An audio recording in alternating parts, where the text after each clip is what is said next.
Good evening everyone.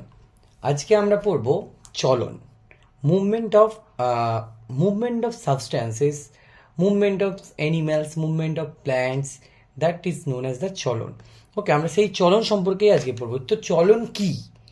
জীবদেহের দেহ বা দেহের কোনো অংশের অবস্থান পরিবর্তন। ধরো আমরা যে হাত নাড়াচ্ছি বা পা নাড়িয়ে সামনের দিকে এগিয়ে যাচ্ছি বা হাত নাড়িয়ে কোনো দূরের জিনিসকে নিজের কাছে আনছি, এটাই কিন্তু চলন। জীববিজ্ঞানে চলন, এই যে চলন বলছি আমি, চলন দুই ধরনের, একটা স্থান পরিবর্তনকারী আর একটা অস্থান পরিবর্তনকারী। উদ্ভিদের চলন কি? এই চলন আমরা উদ্ভিদেও দেখতে পাই, প্রাণীদেহেও দেখতে পাই। আমরা প্রথমে আলোচনা করব উদ্ভিদের চলন। উদ্ভিদের চলন সাধারণত বৃদ্ধি বা উত্তেজনার প্রতিক্রিয়ায় ঘটে। কারণ কি, উদ্ভিদ তো আর আমাদের মানুষের মতো পায়ে হেঁটে চলে বেড়াতে পারে না। তো সেই জন্য উদ্ভিদ কি করে, তার লম্বাতে বেড়ে যাওয়া বা তার ডালপালা শাখা প্রশাখাকে মিলে দেওয়া, তো এইগুলোই হচ্ছে উদ্ভিদের চলন। উদ্ভিদের চলন সাধারণত বৃদ্ধি বা উত্তেজনার প্রতিক্রিয়ায় ঘটে। উদ্ভিদের চলনকে সাধারণত আমরা কিভাবে তিন ভাগে ভাগ করে থাকি: ট্রপিক চলন, ন্যাস্টিক চলন অ্যান্ড ট্যাকটিক চলন। এখন আমরা আলোচনা করব ট্রপিক চলন। ট্রপিক চলন কি? উদ্ভিদের কোনো অংশের বাহ্যিক উদ্দীপনার দিক অনুসারে যে বৃদ্ধিজনিত চলন ঘটে তাকে ট্রপিক চলন বলে। ধরো আমরা সবাই জানি, আমরা যদি একটা অন্ধকার ঘরের মধ্যে একটা খোলা জানলার কাছে একটা টবে গাছ রেখে দিই, তো গাছটা আমরা দেখতে পাবো গাছটা আলোর দিকে বেরিয়ে গেছে, মানে জানলা দিয়ে বাইরের দিকে তার বৃদ্ধি হচ্ছে। এই যে গাছের যে দিক পরিবর্তন বা কোনো একটা উৎস অনুসারে যে গতি, উৎস অনুসারে যে চলন, এই চলনকে আমরা বলবো কি ট্রপিক চলন। এটি বৃদ্ধি নির্ভর চলন। বৃদ্ধি নির্ভর মিন্স সোর্স, কোনো একটা সোর্সের দিকে বা কোনো একটা উৎসের দিকে উদ্ভিদের যে গ্রোথ বা ডেভেলপমেন্ট, তাকে আমরা বলবো কি ট্রপিক চলন। ট্রপিক চলনের বৈশিষ্ট্য কি? উদ্দীপনার দিকের উপর নির্ভরশীল। উদ্দীপনাটা কোন দিক থেকে আসছে সেই দিকে তার ডেভেলপমেন্ট বা বৃদ্ধিটা ঘটবে। আর এই ট্রপিক চলন খুব ধীর গতিতে ঘটে থাকে। আর এই ট্রপিক চলন কিন্তু স্থায়ী পরিবর্তন। এই যে গাছের বৃদ্ধি ওই আলোর দিকে বা আলোর উৎসের দিকে বা জলের উৎসের দিকে বা তোমার বাতাসের দিকে যে হচ্ছে, তো এরপরে ওই যে বৃদ্ধিটা হয়ে গেল, ওই বৃদ্ধিকে তো আমরা পুনরায় আবার তাকে নর্মাল অবস্থানে ফিরিয়ে আনতে পারবো না। তো এটা স্থায়ী পরিবর্তন, এটা খুব ধীর গতিতে ঘটে থাকে। উদ্ভিদের বৃদ্ধি হরমোন অক্সিন দ্বারা নিয়ন্ত্রিত হয়। আমরা সবাই জানি অক্সিন উদ্ভিদের বৃদ্ধি নিয়ন্ত্রণ করে। অক্সিন একটা উদ্ভিদ হরমোন। তো এই উদ্ভিদ হরমোন এই যে ট্রপিক চলনের জন্য যে উদ্ভিদের বৃদ্ধি ঘটছে সেটাকে নিয়ন্ত্রণ করে। ট্রপিক চলন কয় প্রকার? ট্রপিক চলন সাধারণত 5 প্রকারের হয়। আলোক ট্রপিজম, যখন উদ্ভিদ অঙ্গের বৃদ্ধি আলোর উৎসের দিকে ঘটে বা আলোর প্রভাবের জন্য হয়, তখন তাকে বলা হয় আলোক ট্রপিজম বা ফটোট্রপিজম। উদাহরণ কি? যেমন গাছের কাণ্ড আলোর দিকে বাঁকে। ওই যে বললাম, একটা অন্ধকার ঘরে যদি গাছ রেখে দিই খোলা জানলার সামনে, তো সেক্ষেত্রে কাণ্ডটা তার আলোর উৎসের দিকে বেঁকে যায়। মধ্যাকর্ষণ ট্রপিজম বা জিওট্রপিজম, এই যে গাছের মূল মাটির নিচু দিয়ে নিচের দিকে বৃদ্ধি পায়, মধ্যাকর্ষণের প্রভাবে নিচের দিকে বৃদ্ধি পায়, এটাকে বলা হয় কি মধ্যাকর্ষণ ট্রপিজম বা জিওট্রপিজম। যেমন শিকড়, গাছের শিকড় নিচের দিকে বৃদ্ধি পায়। জল ট্রপিজম বা হাইড্রোট্রপিজম, জলের প্রভাবে চলন। জলের উৎসের দিকে যে উদ্ভিদের অঙ্গের চলন, যেমন শিকড় মাটির নিচে জল যেখানে আছে সেই জলের দিক পর্যন্ত বা জলের উৎস পর্যন্ত বৃদ্ধি পায়। এই যে শিকড় জলের দিকে বৃদ্ধি পাচ্ছে, এটা হচ্ছে জল ট্রপিজম বা হাইড্রোট্রপিজম। আর একটা রয়েছে কি স্পর্শট্রপিজম, যাকে আমরা বলি কি থিগমোট্রপিজম। কোনো স্পর্শের প্রভাবে চলন, যেমন বলেছে লতা গাছের ডাল কোনো অবলম্বন পেলে তাকে জড়িয়ে ধরে। এই যে মটর গাছ বা এই যে অপরাজিতা গাছ, কোনো একটা অবলম্বন পেলে সেই অবলম্বনকে জড়িয়ে ধরে বৃদ্ধি পেতে থাকে। এইটাকে বলা হয় কি স্পর্শট্রপিজম বা থিগমোট্রপিজম। রাসায়নিক ট্রপিজম, কোনো রাসায়নিক পদার্থের উৎসের দিকে যে চলন হয়, যেমন পরাগনালীর ডিম্বকের দিকে বৃদ্ধি পাওয়া। উদ্ভিদ অঙ্গের পরাগনালী কি হয়, তার ডিম্বক, যেখানে ডিম্বকের মধ্যে ডিম্ব রয়েছে সেই ডিম্বের দিকে উদ্ভিদ অঙ্গের পরাগনালীর বৃদ্ধি পাওয়া, এটা রয়েছে কি আমাদের রাসায়নিক ট্রপিজম।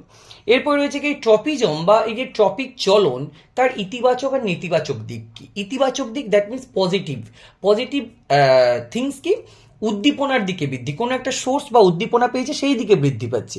নেতিবাচক কি, উদ্দীপনার বিপরীত দিকে বৃদ্ধি। ওকে, এর গুরুত্ব কি? এই যে চলন পড়লাম, চলনের গুরুত্ব কি? উদ্ভিদের সঠিকভাবে বৃদ্ধি নিশ্চিত করে, আলো জল পুষ্টি সংগ্রহে সহায়তা করে। তো ওই যে কোনো একটা উৎসের দিকে বৃদ্ধি পাচ্ছে, তার মানে কি উদ্ভিদের বৃদ্ধিটা ঠিকঠাক চলছে।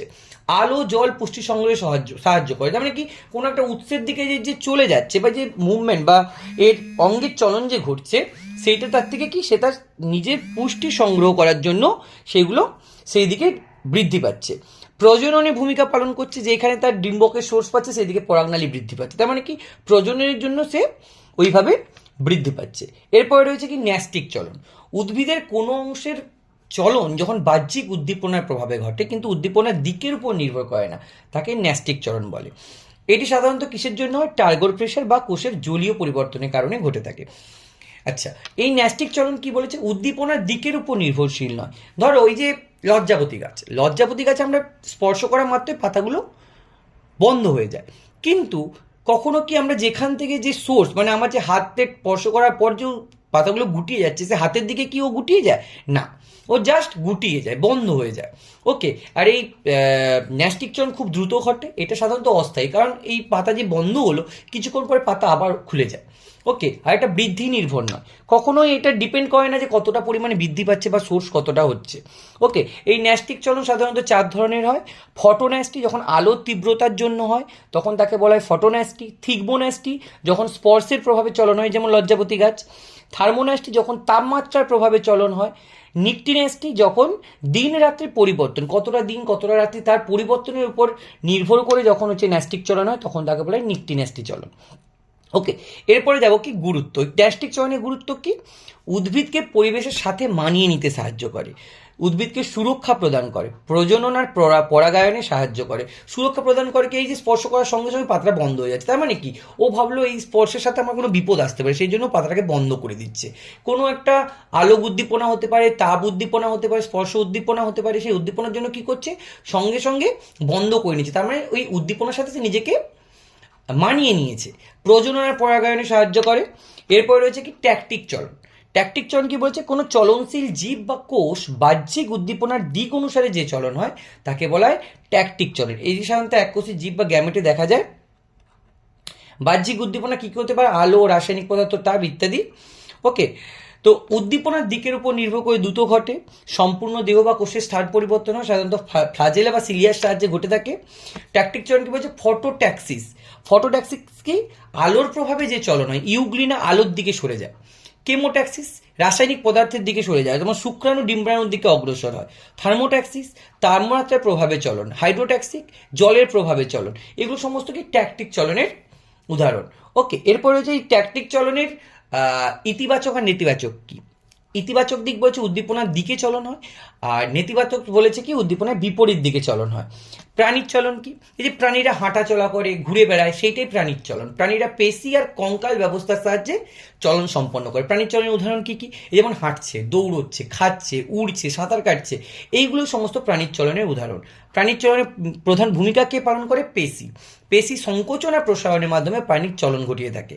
আর এই যে পেশি, 3টা পেশি কি কি? কঙ্কাল পেশি, মসৃণ পেশি আর হৃৎপেশি। এই 3টে পেশি কিন্তু প্রাণীর চলনে গুরুত্বপূর্ণ ভূমিকা পালন করে। এখন আমরা পড়বো কি চলন যে পড়লাম, চলনের গুরুত্ব কি। এই চলনের জন্যই কিন্তু উদ্ভিদ বলো প্রাণী বলো তারা খাদ্য সংগ্রহ খুব তাড়াতাড়ি নিজেদের মতো করে নিতে পারে, শত্রুর হাত থেকে নিজেদেরকে রক্ষা করতে পারে। এই চলনের জন্যই তারা মানে নিজের প্রয়োজনে প্রজননে সাহায্য হয়, এটা তাদের নিজের প্রজননের খুব সাহায্য করে, পরিবেশের সাথে অভিযোজন করে মানিয়ে নিতে সাহায্য করে। তো এই যে এতক্ষণ ধরে আমরা চলন পড়লাম, এই চলন থেকে আমরা আলটিমেট কী শিখলাম? তো চলন কি বলছে? এটা একটি জীবের মৌলিক বৈশিষ্ট্য, এটা জীবের টিকে থাকার পরিবেশের সাথে মানিয়ে নিতে গুরুত্বপূর্ণ ভূমিকা পালন করে।